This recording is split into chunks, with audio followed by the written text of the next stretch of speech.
నమస్కారం, welcome to exclusive field report. ముఖ్యమంత్రి చంద్రబాబుతో డిప్యూటీ సీఎం పవన్ కళ్యాణ్ భేటీ.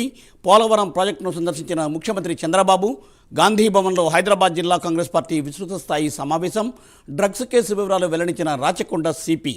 ఈ అంశాలపై గుంటూరు నుండి రవికృష్ణ, రాజమండ్రి నుండి శ్రీరామూర్తి, హైదరాబాద్ నుండి నాగేంద్ర కుమార్ హైదరాబాద్ నుండి ఫీల్డ్ రిపోర్ట్ అందిస్తారు.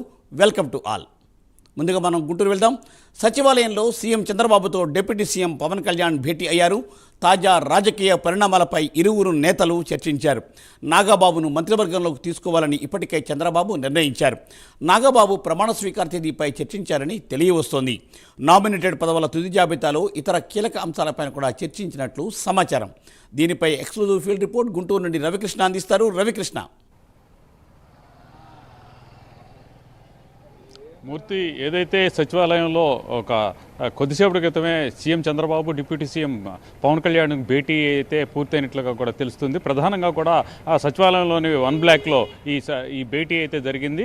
ఏదైతే తాజా రాజకీయ పరిణామాల మీద పూర్తిగా కూడా వాళ్ళు చర్చించినట్లుగా కూడా మనకు అందిస్తున్నటువంటి సమాచారం. ప్రధానంగా ఏదైతే నామినేటెడ్ పోస్టులు ఉన్నాయో ఆ నామినేటెడ్ పోస్టులకు సంబంధించిన అంశం, అంటే ఇప్పటివరకు కూడా 2 జాబితాల్లో కూడా నామినేటెడ్ పోస్టులు ఇవ్వడం జరిగింది. ఈ నామినేటెడ్ పోస్టుల్లో జనసేన పార్టీకి సంబంధించినటువంటి నేతలు అయితే కొంత అసంతృప్తి ఉన్న నేపథ్యం.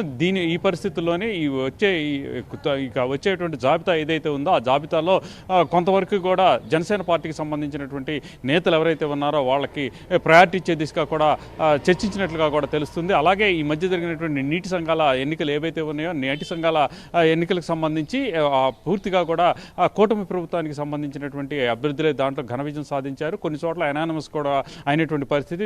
ఈ సందర్భంగా కూడా అభినందనలు తెలియజేసినట్టుగా కూడా ఒకరికొకరు అభినందించుకున్నట్లుగా కూడా తెలుస్తుంది. అలాగే ఇక రాబోయేటువంటి కాలంలో, అంటే ఈ 2027 తర్వాత అయినా కానివ్వండి, ఇప్పుడు ఏ విధంగా అయినా సరిగా కూటమి కనుక ఈ విధంగా కలిసి కనుక వెళ్ళినట్లయితే, అంటే ప్రధానంగా కూడా జనసేన పార్టీ అదేవిధంగా కూడా టీడీపీ పార్టీ కలిసి కనుక ప్రయాణం చేసినట్లయితే మాత్రం ఈ విధంగానే పూర్తి స్థాయిలో కూడా ఈ విధంగానే రిజల్ట్ ఉంటాయి. కాబట్టి ఇక మనం ఇలాగే కలిసి ప్రయాణం చేసేటువంటి పరిస్థితి ఉండాలని చెప్పి అనుకున్న పరిస్థితి కూడా ఉన్నట్లుగా కూడా తెలుస్తుంది. అలాగే ప్రధానంగా కూడా ఈ కీలక భేటీగా చెప్పుకోవచ్చు. ఎందుకంటే నాగబాబు ఎవరైతే ఉన్నారో ఆ నాగబాబుకు సంబంధించి ఆయన్ని స్టేట్ మినిస్ట్రీలోకి తీసుకోవాలని భావిస్తున్నటువంటి పరిస్థితులు అయితే ఉన్నాయి. ప్రధానంగా కూడా ఆయన జనసేన పార్టీ ఆవిర్భావం నాటి నుంచి కూడా పవన్ కళ్యాణ్తోనే ఉన్నారు. ప్రధానంగా పవన్ కళ్యాణ్ ఫస్ట్ ప్లేస్లో ఉంటే ఈయన సెకండ్ ప్లేస్లో ఉన్నటువంటి పరిస్థితి. రాష్ట్ర వ్యాప్తంగా కూడా ఆయన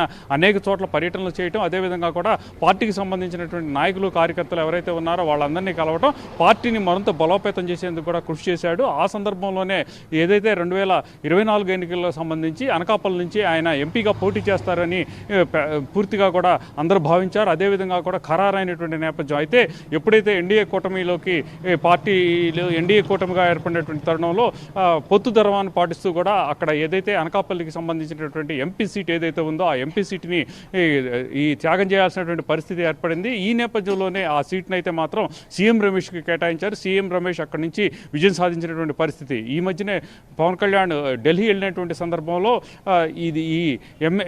ఏదైతే రాజ్యసభకు సంబంధించినటువంటి ఎంపీ సీట్లు ఖాళీ అయినాయి, వాటికి సంబంధించి వాటిల్లో ఒక సీటు కంపల్సరీగా కూడా ఈయనకి ఇస్తారు, నాగబాబుకి దక్కుతుందని అంతా భావించారు. అదేవిధంగా కూడా అక్కడ అనుకున్నటువంటి సందర్భంలో ప్రధానంగా కూడా ఏదైతే ఈ బీసీ సంఘాలకు సంబంధించినటువంటి నాయకులకు కానివ్వండి, టీడీపీ పార్టీకి సంబంధించినటువంటి వారికి, అంటే టీడీపీ పార్టీకి సంబంధించి ఇద్దరికి కేటాయించారు. అదేవిధంగా కూడా ఏదైతే ఇక ఈ బీజేపీ పార్టీ నుంచి కూడా మరొకరికి ఆ సీటు కేటాయించినటువంటి నేపథ్యం. అంటే పూర్తిగా కూడా జనసేన పార్టీకి 3 సీట్లలో ఒక సీటు దక్కుతుందని అందరూ భావించినప్పటికీ కూడా అటువంటి సందర్భంలో కూడా సీటు కేటాయింపులైనటువంటి పరిస్థితి ఏర్పడింది. ఈ నేపథ్యంలోనే చంద్రబాబు నాయుడు ప్రధానంగా కూడా పవన్ కళ్యాణ్తో భేటీ అయినటువంటి పరిస్థితి.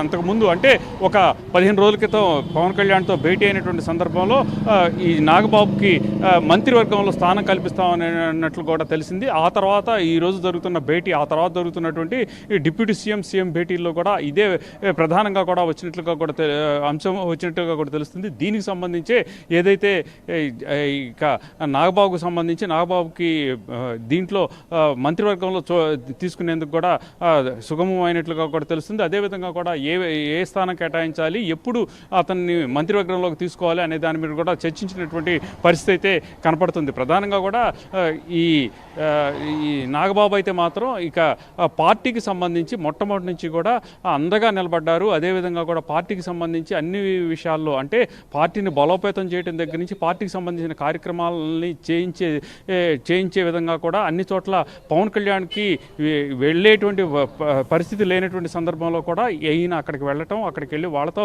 మాట్లాడటం, అక్కడ ఉన్నటువంటి కేడర్లో ఉత్సాహాన్ని నింపడం, పార్టీని మరింతగా కూడా ముందుకు తీసుకెళ్తాం, పార్టీని విస్తృతపరిచినటువంటి పరిస్థితి ఉంది. ఈ నేపథ్యంలోనే ఆయన సెకండ్గా పార్టీలో తను సెకండ్గా కూడా అనుకున్నటువంటి పరిస్థితి.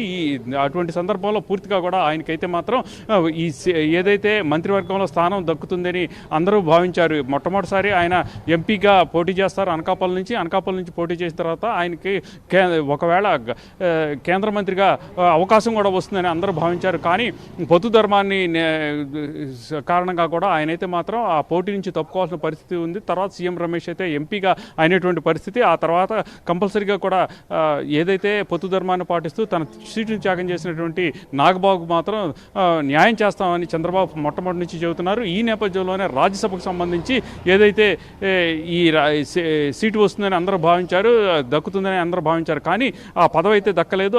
అయితే మాత్రం ఇక్కడ స్టేట్ దీనికి సంబంధించి ఏపీకి సంబంధించి పూర్తిగా కూడా ఆయన ప్రభుత్వానికి సంబంధించి మాత్రం ఒక మంత్రివర్గంలో స్థానం దక్కించేటువంటి అవకాశం అయితే కూడా ప్రస్ఫుటంగా ఉన్నట్టుగా కూడా తెలుస్తుంది. ఈ నేపథ్యంలోనే చంద్రబాబు నాయుడు అదేవిధంగా కూడా డిప్యూటీ సీఎం పవన్ కళ్యాణ్ భేటీ ప్రత్యేక సంతరించుకుందని చెప్పుకోవచ్చు. Right, thank you Ravikrishna, thanks for exclusive.